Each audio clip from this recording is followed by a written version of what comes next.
Guys, this room where I'm recording this in, with this exact camera and this exact mic, this is the place of origin of this podcast, so welcome back everyone. Today's topic is the dilemma of prioritizing filming versus editing. If you have not come across this yet in your creator journey, then either you haven't done it for long enough or you're perfect. Then why are you listening to this? Short introduction. I'm on vacation right now, as in I am here again in Morlaix, a city in North France in the magnificent region of Bretagne. Brittany. How can anyone call Bretagne Brittany? And while I'm here, I'm trying to shoot some vlogs. So I'm trying to make time for either filming or editing. And this is a reoccurring problem that I also have in my everyday life, not just on vacation, because, on vacation, you should not prioritize editing or filming, you should prioritize relaxing. Yeah? Okay. Anyway, nature is beautiful here, and I want to capture it. And so after a long, exhausting day at the beach or at some local museum, I am tired, and I'm thinking, should I use the remaining 1 hour of the day for editing or for filming something? And usually I will say to myself, you know what, I'm just gonna do shit. I'm just gonna lie down. But that, my friends, I think is how you do not become a big YouTube creator. That is how you become jack shit. But the problem remains. Sometimes you might feel like, oh, I've got 2 hours, I can film something now. Or should I take the time to edit? My answer to this is you should always prioritize filming over editing because you can edit later. You might not be able to film the scene you want to film later. Especially if it's on vacation and it's weather dependent, it's mood dependent. And by mood dependent, I mean your mood. As in, if I had a shitty night and I didn't sleep well and I look like crap and I feel like crap, in all my shots, my mouth is a smiley face upside down. And I look stupid. And then later in post I see it, and that's some shit you cannot fix. And even if I could, with AI or some other dystopian crap, I wouldn't, because it's fucking inauthentic. And vlogging is inauthentic enough already. Anyway, in order to be able to edit later, you need to be prepared for the later edit. You need to shoot your stuff in a way that you still know what it was for and what the general framework was, and so that you have even enough footage for your vlog or your commentary video or your tutorial half a year later. That is why you need to have a system in place. And it's going to be a topic in the next episode of this podcast. However, I just want you to know that this kind of system, as in a good file system, a way to describe your project, to document what you're doing, that is really important. So this is even a choice. Because otherwise I would just say, do whatever you feel like, because everything is better than just sitting down and doing nothing. And you also might not want to end up like me. I still have stuff to edit from 2021, and it's 2024 now. And I feel like shit about that. Because that's some beautiful material which has not seen the light of day. And it's sad. It's rotting away on some flashcard. And at this point, I'm afraid that the flashcard really is going to be degrading. Yes, I have backup, but still, shit happens all the time to files. Don't wait. Don't wait too long. Anyway, right now, when I have the capacity, I work on making the system better. This overall framework, where I put my files, how I document stuff system. As in, I have a folder for each project, and I also want to separate the material better, as in by category. Like separating my vlogs from my opinion videos, or my hiking videos, or my tutorials, and this podcast, which is all on the same YouTube channel. And no, I do absolutely not fucking intend to narrow myself down, because I'm a person on the internet. I want people to follow me for the mess that I am. I do not want a niche channel, because I have a niche channel that is very successful, and I hate it. I hate its guts. I hate myself whenever I film content for it, and it's no fun whatsoever, even though it was in the beginning, and I thought, oh, this is going to be a cool project. But in my opinion, niche content is fucking soul-crushing. It's destroying creativity, and it's limiting you in ways that a "this is just about me" channel never will. Personally, I also think it's better if we have more creators out there who are just being themselves, who just want to talk about what they do all day, and meanwhile teach you something interesting. I've quoted Louis Rossmann a few times because I like his content. I don't like his content just for the value he provides about right to repair or troubles he has encountered in his business or with institutions about the political work he does. I like the cat videos. I like his personality. I like him raging about a topic because I like rants, particularly his rants. I wouldn't watch this content if it was not Louis Rossmann, no matter how insightful it is. And the more time I spend on YouTube, as in years, not as in daily, I don't want to waste my time on YouTube, but the longer I've been on this platform, the more I feel like there are just certain creators that I look up to, that I like, and I like them for who they are, not just the content. So I will never ever go down this niche fuckhole just to make more clicks. I'm not a Linux creator, I'm a creator. Now this was a large tangent just to talk about separating different types of videos. Anyway, so I have my vlogs, I have my opinion videos, tutorials, and most important thing here is that some of my content is chronological. So I really have to take care of that, and I have to keep a file system that respects that, as in videos by year. And I separate that from my, Blender tutorials, this podcast, the more value providing shit. And the goal kind of is to create an order where it's fun to come back to. As in, it doesn't feel like a huge burden to pick up an old project because you open this folder, you see what you've done, and you immediately know what it was. That's the thing I want to do.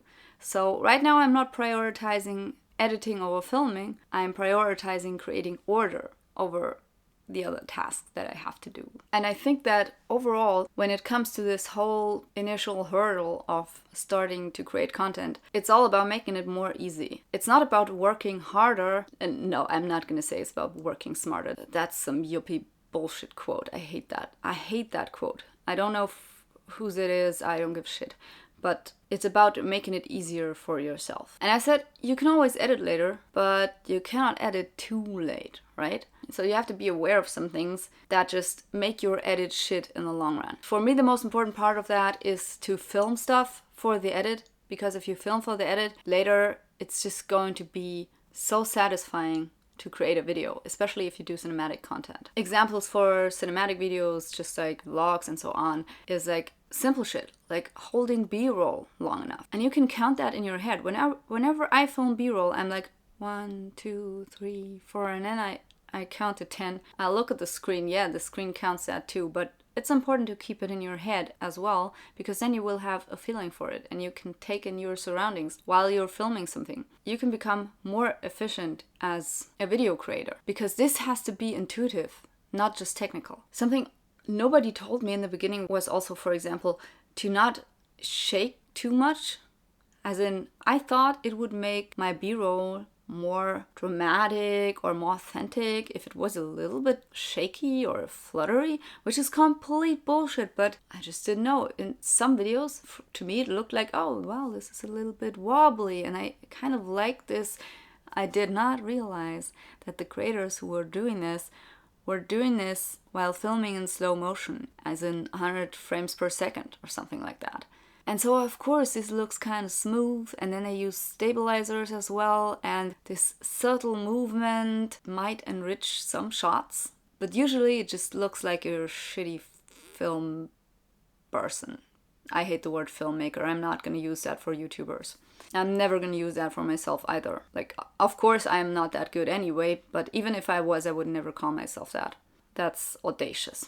Anyway, there are so many things that make it easier later in edit, just like keeping the story in mind. In my opinion, it's even helpful to have something like a storybook, but not with these paintings and that kind of film school shit. You don't need that. You just need a vague concept. It's a vlog. It's not a movie, okay? So you don't have to go scene by scene. But for instance, if let's say I want to make a video about zero waste, right? I want to show you zero waste alternatives, as in, here's this wooden toothbrush with recyclable bristles, and here is this shitty, harmful, evil oil industry plastic brush that leads you right to the gates of hell. All right, so I want to do that video and show you examples of how to not go to plastic hell. And I'm gonna do that using a lot of B-roll. And the video is going to be dynamic. I'm not just gonna sit there and talk. I'm gonna show you different things and how they're used and everything. If I want to film for the edit, I need a list of shots that I have to take, because otherwise I'm gonna be editing this stuff. I'm gonna sit at my desk, I'm gonna think, oh, I should have taken this shot and I should have taken it from this angle and I should have lit it better, and oh, this shouldn't have been this dynamic. Or for instance, if you mix dynamic shots, as in shots where you're filming handheld and shots where you put your camera on a tripod and you mix that, and sometimes it just looks awkward as fuck. So you don't want to do that. And first of all, you need experience and talent to know when this looks stupid and when not. But even if you have that, even if you theoretically know, because you're human, you're gonna forget about it. So what you need to do is to write down a vague concept and maybe some notes for like take a shot of toothbrush while putting toothpaste on it from a metal container so people see it's not plastic. Yeah, nice. You're writing down all these shots and then you cross them off your list, and you will end up feeling accomplished, organized, and motivated to edit. Especially if you're a beginner, don't do it intuitively and on a whim. Don't film your videos like, oh, I'm just gonna film it chronologically and I can reorder that later. No, it's always going to be a mess. Unless you're super talented and you have some superhuman epic memory, I don't know. Maybe that works, but otherwise, please do make lists. It helps. And when it comes to cinematic, right?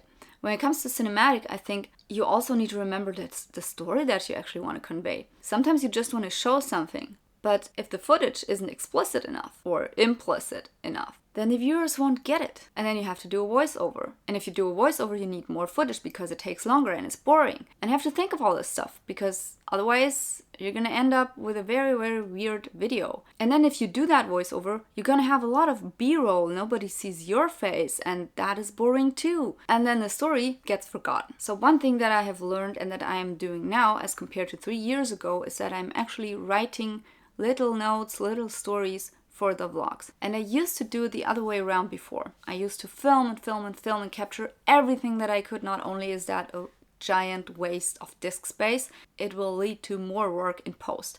So what I do now is I write a vague concept, a little story, something that I want to tell, like, look, I'm in Brittany, nature is beautiful here. But then it needs to become more sophisticated than that, as in, I want to show you something really pretty, as in this hidden harbor that I have discovered 2 years ago. That is more interesting than saying, oh, look at the beautiful ocean, and what is the thing down there? Well, it's a hidden harbor, dumbass. You could have looked that up. That, and also abandoning the stuff that has no content, that has no backstory, and it's just pretty. Yes, it is sad to throw away perfectly fine footage, but think about it this way. If you have more B-roll than A-roll, then you've done it right. Because that means that you have made sure that you can even do a voiceover, that you can even begin to fill the holes in the story, right?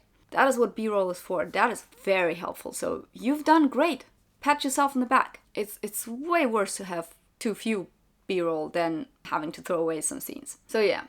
I think I have learned a lot about cinematic editing in the past few years. The only thing that pisses me off is that sometimes it really doesn't show, because I am still editing the footage from 2021. And back then I did a lot of weird shit, and I have to fix so many of my beginner mistakes that it gets very frustrating to edit these videos. And I'm also still learning. And one thing that is a little bit frustrating as well is that at some point you will be able to understand when something's wrong with a video. Even with other people's videos, you look at that and you think, oh, this is stupid. Why did this person film that like that? That would have looked so much better if they had done it this way. And you feel like you know it all, but you still can't do it yourself. Or other stuff is keeping you from doing it, as in you're in public and you just don't want to place your camera in some spot where it can be stolen or kicked over, you know? And that is why you have to take this weird angle. And, you know, you see other people and their vlogs and you think, oh, this is cut too slowly paced, this is boring, what weird angle is this? But then you do it yourself. So don't be too hard on yourself and maybe others, or be hard on yourself and others. I don't know, you'll find out if it helps you. Personally, I think sometimes it does, sometimes it doesn't, and if you overdo it, you get frustrated and stop filming altogether. So don't go there. Anyway, that are some of the things that I learned about cinematic filming of videos. And when it comes to the sit still videos, like tutorials, opinion videos, and so on, I have really moved away from my misconceptions of thinking that this is just easy. I always knew that you had to talk fluently and be able to talk to people in a non-boring way with a lot of breaks, like I'm doing just now. But I mean, if you're not made for that, you can cut that shit out. All you need to do is, as soon as your brain starts to freeze, your body needs to freeze as well. And then you can continue the edit. And if you're watching this for YouTube, this is for you. Because otherwise, it will look just like that. And that is just weird. Alright? I also experimented with B-roll in my sitting talking videos, and I found that if you put in too few B-roll and it's really not well connected, it doesn't look like a documentary. It just looks disruptive. And so I think if you're a total beginner, it's better to not do that, or to only do it if you point at things and you say like, look this here, blah, blah, blah. And then you insert an image or an overlay of some sort. But if you want to integrate B-roll in, let's say, a tutorial video, you really need to watch a few documentaries and see how they do it. And for instance, if there's a documentary about a programmer who is learning a new skill, that would be a very, very boring documentary, but let's assume there is something like that, then they will show the programmer from different angles and how he's typing and his screen and all the details and the wide angle shot and a mid shot and a close-up and his face close-up and his face from wide angle and so on, and his room and his nerdy shit that he has in his room. And meanwhile, somebody will talk over it. Maybe you even see the interviewer. By the way, I hate it when you don't see the interviewer, because I want to see that person. I want to see that person too asking questions. That's interesting to me. Information is precious. Anyway, a really great video looks like that. It's not just boring overlays and adding in some entertaining B-roll over your shitty talking head video. So I think